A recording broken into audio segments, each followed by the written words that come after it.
I'm walking Josie and Bob, my dog, through the park.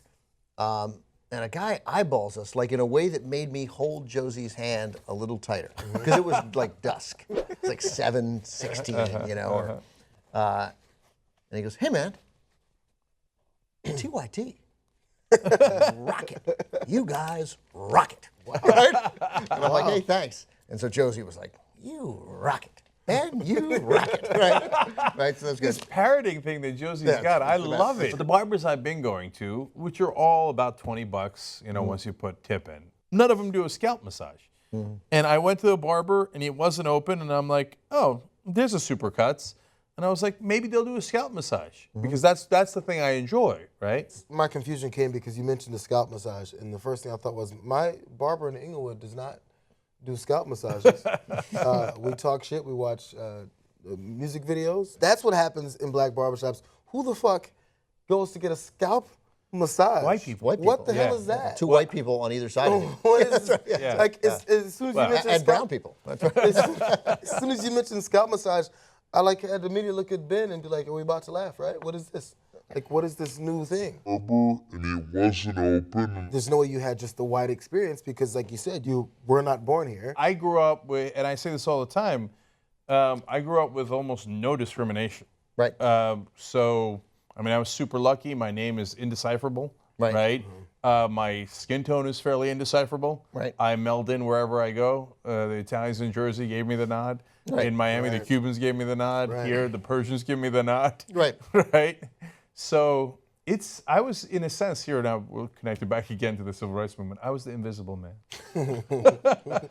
This is for the audience. I mean, I guess it's for me, but I already know it. If for some reason somebody starts trolling you, I don't know why they would. Just remember, keep in mind that 50% of them are 13 years old, right? Not all of them, not at all, right? Like, and some are grown-ass men who should have something better to do, right? But like, if you get overly angry, remember, like, oh, this might be a 13-year-old. Like, I literally don't know who this is. Right. And it might be some kid who doesn't know any better, who's like, oh, this is really funny. Like, being racist is funny, or getting under this guy's skin is funny, or saying something horribly mean is funny, because 13-year-olds think that's funny. One of my friends from college, Tony, said to me, was there a lot of shouting in your family, especially around the dinner table? I've heard 10 billion stories about Jack in college. This is the first time Tony has ever come up. Yeah, that's right. I've never heard Tony's name. Okay. I already don't believe Tony exists. My friend, let's call him Tony. Tony lives in Oregon. He's a real Oh, guy. right, Oregon. Nobody lives in Oregon. I get frustrated by what people think our influence is. And as much as I'd like to have influence on what people think and give them a reason to think a certain way, again, not because I want to tell you and you listen to me, but because you actually think critically and stop saying stupid things,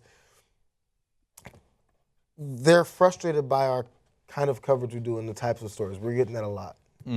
Oh, more Trump. Oh, I can't believe this. Oh, what the fuck? When are you going to call Hillary a bitch? So then I'm like, I'm a little fatigued over that. But, and then my answer to myself, I won't say a lot of times, is, do you think the Young Turks decides elections?